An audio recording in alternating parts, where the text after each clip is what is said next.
El doctor Eduardo Cotilla Sánchez es profesor asociado de Ingeniería Eléctrica y Computación en Oregon State University. Obtuvo su maestría y doctorado en Ingeniería Eléctrica de la Universidad de Vermont en 2009 y 2012 respectivamente. Su campo de investigación es la resiliencia y protección de la infraestructura eléctrica, en particular el estudio de interrupciones en cascada.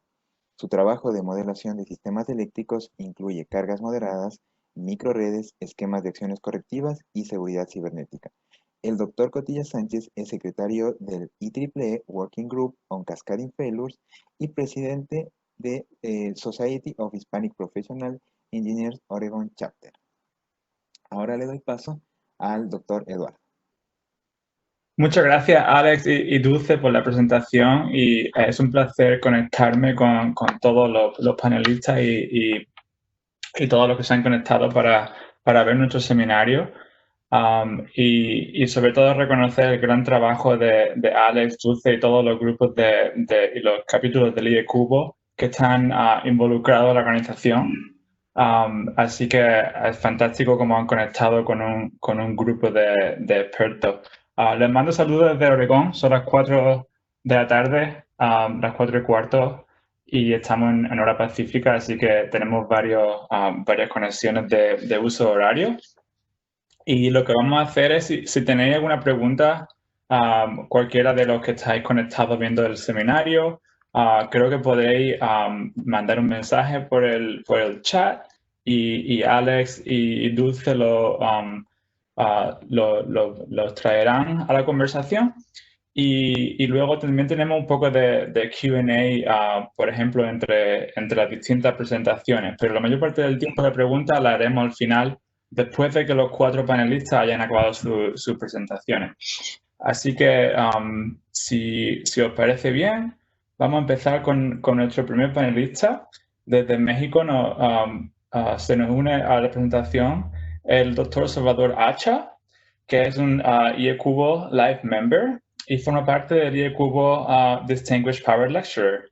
Tiene un PhD con la especialidad en sistemas eléctricos de potencia por la Universidad de Texas en Arlington, y un postdoctorado en Energy System Research Center en la misma universidad, en UA. También era autor del libro Electric Power Systems Fundamentals del Art House en Boston y Londres, y ha trabajado como docente en proyectos de investigación y como diseñador e instructor de cursos avanzados para empresas eléctricas en México, Centro y Sudamérica. Ha publicado más de 40 artículos en revistas y congresos nacionales e internacionales, y actualmente se desempeña como jefe de unidad de modernización de la red en el Centro Nacional de Control de Energía, el TENACE, en México.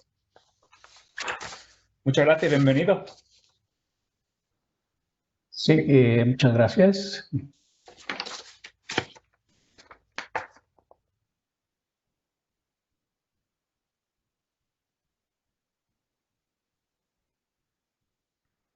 Disculpen, buenas tardes. ¿Sí están viendo ya la pantalla? Sí, se ve muy bien, Salvador. Muchas gracias. Bueno, entonces iniciamos. Primero, pues un agradecimiento, una consideración especial a mi presentación, y vamos a iniciar. Me preocupa el asunto, como ustedes saben también, el asunto de la resiliencia y la integridad física del sistema.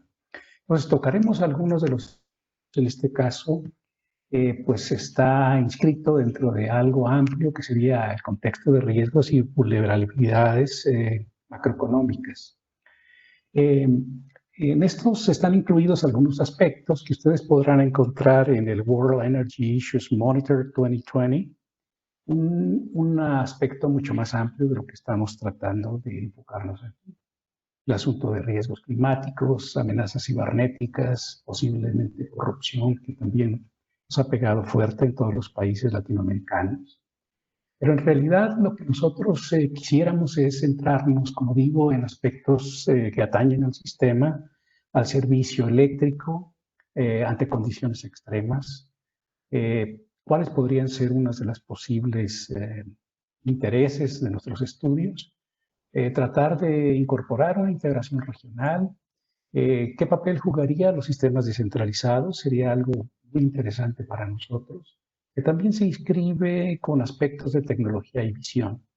Están, como digo, varios de los aspectos, pero más cercanos a esta problemática podríamos citar las energías renovables, que están cada vez teniendo una participación más grande en nuestros sistemas eléctricos, que de alguna manera también afectan al mercado de energía, y el almacenamiento, que está siempre presente como una posible medida para poder integrar cada vez más la cantidad de renovables a través de baterías, a través de una participación de tecnologías nuevas, no necesariamente económicas, pero bueno, en eso estamos. Muy rápido en la agenda del sistema eléctrico mexicano, es claro, comprende como todos los sistemas eléctricos grandes, generación, transmisión, demanda. Es un sistema puramente en corriente alterna.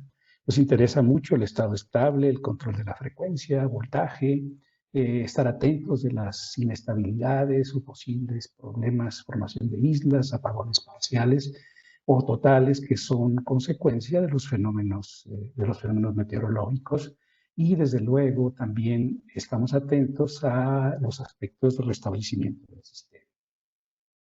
México, vamos a verlo en alguna de las gráficas, láminas que vienen, pues hay un antecedente de fenómenos y desastres naturales que tienen que ver principalmente con terremotos. Estamos en una zona conflictiva, huracanes, tormentas, otro tipo de fenómenos que tendrían que ver con posibles inundaciones, sequías, y no descartamos también tener temperaturas extremas.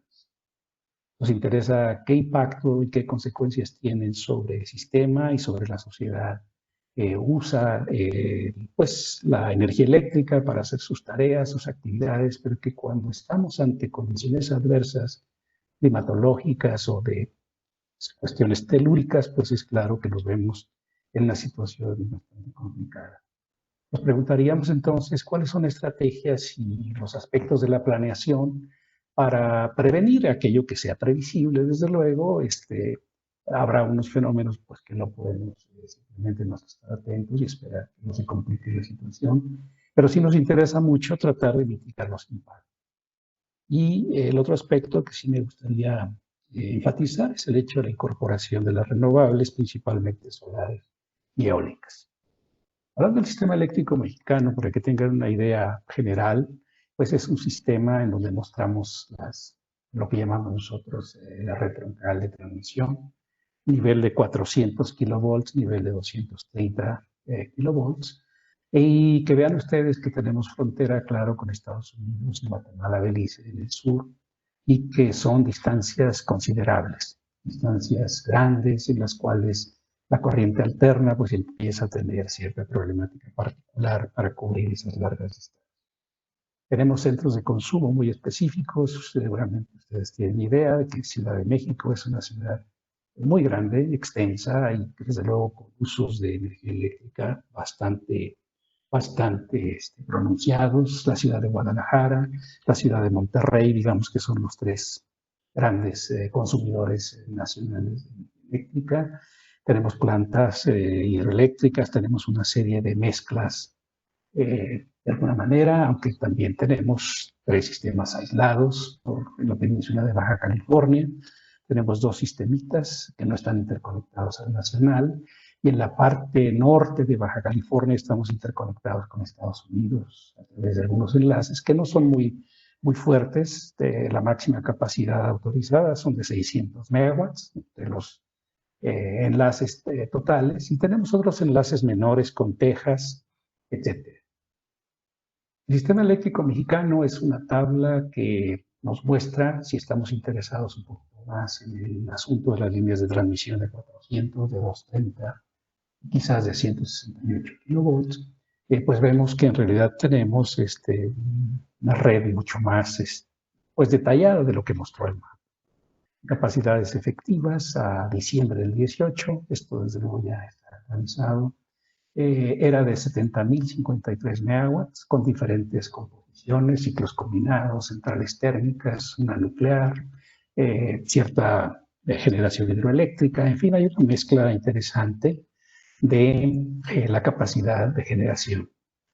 Una gráfica para darnos una idea del asunto de la demanda y la curva de duración de carga, pues por lo menos para ese año en donde registramos todos los valores de la demanda, pues podemos ver que es de una naturaleza un poco variante, aunque claro, estamos haciendo una presentación horaria de todas las demandas de un año, pero aún así, pues tenemos un pico, tenemos valores mínimos, valores máximos. Ya entrando o pensando un poquito más en fenómenos y desastres naturales, pues principalmente terremotos. Este mapa nos da una idea de que pues, toda el sureste, la parte del Pacífico en México, pues está con una actividad de sismos realmente impresionante. Hay otra zona en Baja California en donde también tenemos bastante actividad, pero definitivamente la principal está más asociada hacia el sureste de México, en los estados de Chiapas, Oaxaca, Guerrero también, Michoacán incluso.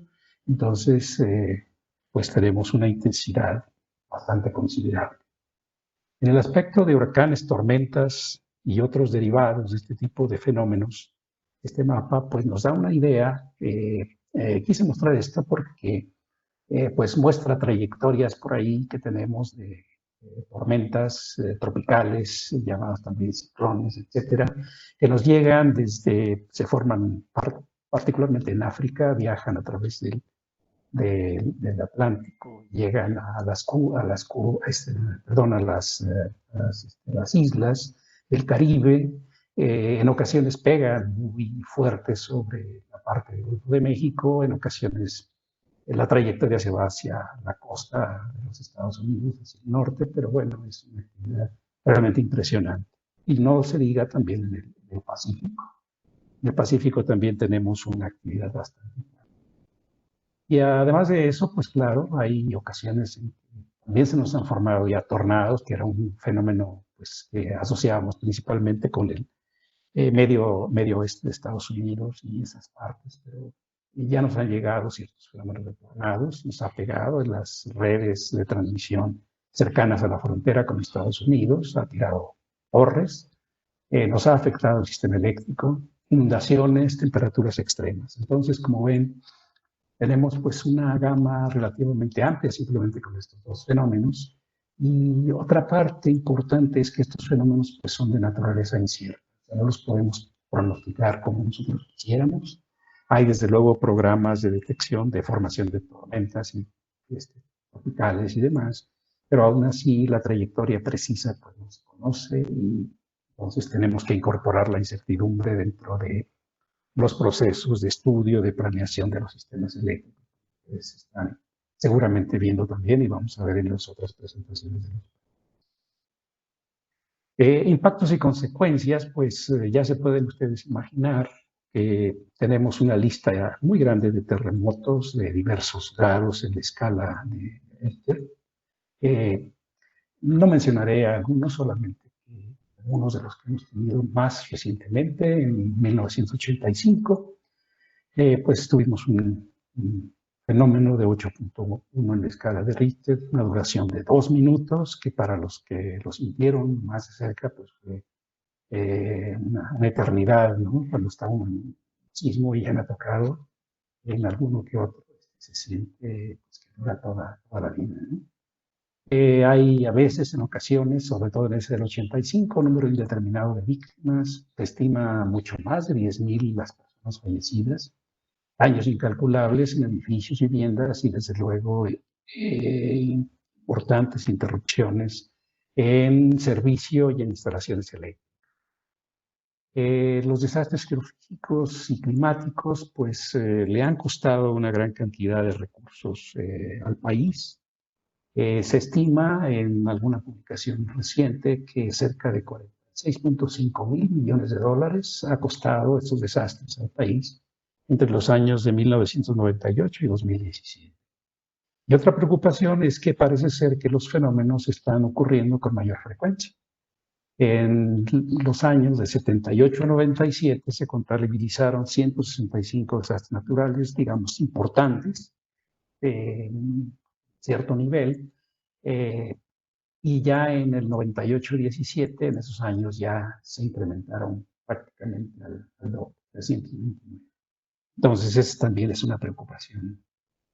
No se diga, pues aquí último, que también tenemos erupciones volcánicas, que bueno, afortunadamente no han sido tan desastrosas o tan efectos como lo es el caso de los terremotos o de las inundaciones y tormentas tropicales. Entonces, lo que nos interesa entonces con esta información, pues claro, es tener estrategia y planeación de alguna manera, que las instalaciones sean capaces de soportar, sobre todo en las cercanías de las zonas sísmicas, pues ciertos niveles del disturbio. Eso queda plasmado dentro de los requerimientos en las instalaciones de plantas hidroeléctricas que están localizadas acá en el sureste. Entonces, una zona sísmica bastante importante. Y desde luego las subestaciones, las líneas de transmisión y todo lo que tenemos instalado a lo largo del país, pues van a sufrir en mayor o menor medida ese tipo de requerimientos. Otro asunto además es pensar en los procedimientos para restablecer el sistema. Como todo sistema eléctrico, el sistema eléctrico de México tiene procedimientos operativos que permitirían restablecimiento partiendo de arranques negros o unidades que pueden eléctricamente generar por sí mismas sin tener necesidad de que los auxilien eléctricamente con potencial desde otras subestaciones o de otras plantas, y tener capacidad de operar en isla cuando sea necesario para poco a poco ir rearmando el sistema. Entonces, ante estos desastres naturales que hemos comentado, bien como las tormentas y tornados, etcétera, los procedimientos de restablecimiento son importantes. Tenemos que planear la transmisión y distribución incorporando ya criterios de riesgo. Sabemos que hay trayectorias, digamos, que se favorecen más o que se presentan más frecuentemente en las tormentas, y entonces tratar de evitar esas trayectorias sería una posibilidad. No siempre es factible, pero pues habrá que tomarlo en cuenta en los aspectos de planeación. La otra es incorporar esos conceptos de flexibilidad, que básicamente sería redundancia en transmisión, cierta redundancia en generación, en almacenamiento y en la red eléctrica, que nos permita tener trayectorias alternas, tener una serie de mecanismos y procedimientos que nos permitan rápidamente reincorporar la mayor parte de usuarios al sistema eléctrico en caso de ser posible. Entonces necesitamos esos conceptos de transmisión flexible, darle redundancia, como ya comenté, a la generación, a la transmisión dentro de lo posible, y tener la generación fotovoltaica y eólica también dentro del radar. Ya había mencionado de paso, incorporar almacenamiento como una posibilidad de tener posibilidades de flexibilidad, y de esa manera estar preocupados en ciertos aspectos del sistema, como son que sean resilientes ante disturbios que tienen que ver con la frecuencia, que tienen que ver con el voltaje y que son parte de las actividades. Estas gráficas, pues normalmente las conocemos como respuesta a la frecuencia, pero también esa respuesta a la frecuencia, que tiene una cierta cantidad de inercia en el sistema, puede verse deteriorada por la reducción de inercia en el sistema al ir incorporando cada vez más y más renovables. Entonces es interesante, es otro problema que estamos tratando, que estamos estudiando, decir, bueno, ¿y cuál es la capacidad del sistema eléctrico mexicano para incorporar con la situación actual? ¿Qué tanto? Estimaciones preliminares nos llevan alrededor de un 35% de penetración, más o menos, 35%, máximo un 37%, en donde si no observamos esto, los esquemas de control y todo lo que está involucrado, ante disturbios podríamos tener, digamos, respuestas inestables con los controles. Desde luego, estos son estudios. Sí hay, digamos, focos de atención que tenemos en este respecto. Entonces está dentro también de los problemas de flexibilidad, de restablecer el sistema y demás. Entonces, en resumen, El sistema eléctrico de México, como decíamos, naturalmente tiene cantidad de generación, tiene plantas convencionales, bioconvencionales en el sentido de sus tecnologías, la inercia que tienen y demás, la transmisión, corriente alterna, niveles de 400, de 230 kilovolts, una demanda que también tiene bastante variabilidad y es una parte de incertidumbre. La respuesta dinámica, la estabilidad y la formación de islas, claro que nos interesa estar atentos, hacer ejercicios de estudios y de planeación que nos permitan, cuando se presenten los apagones, poder restablecer al sistema de una manera lo más adecuada posible. Y bueno, también en los paradigmas de operación y control tenemos que considerar estos aspectos que ya mencionamos: terremotos, huracanes, la incorporación masiva de solar. Digo, esto lo incorporo por el asunto que si reducimos de manera sensible la inercia en el sistema, bueno, no tenemos muchos apoyos como otros países tienen posible intercambio a través de enlaces relativamente fuertes. Nosotros como sistema eléctrico es grande en sí mismo, pero no tenemos auxilio por medio de interconexiones de sistemas vecinos. Y bueno, decía yo hace un momento, incorporar el riesgo y la incertidumbre de todos esos fenómenos que están apareciendo en el sistema. Y bueno, pues eso nos daría el panorama visto desde México. Les agradezco la atención, espero que haya algunos aspectos interesantes que les permita a ustedes tener una idea un poquito más de cerca de lo que ocurre en el sistema eléctrico de México. Sí hay, desde luego, reportes pormenorizados o más detallados de qué ocurre ante un disturbio, cuánto se afecta de carga, cuánta generación se dispara por baja frecuencia, por alta frecuencia, depende del fenómeno que se nos presente. Bueno, muchas gracias.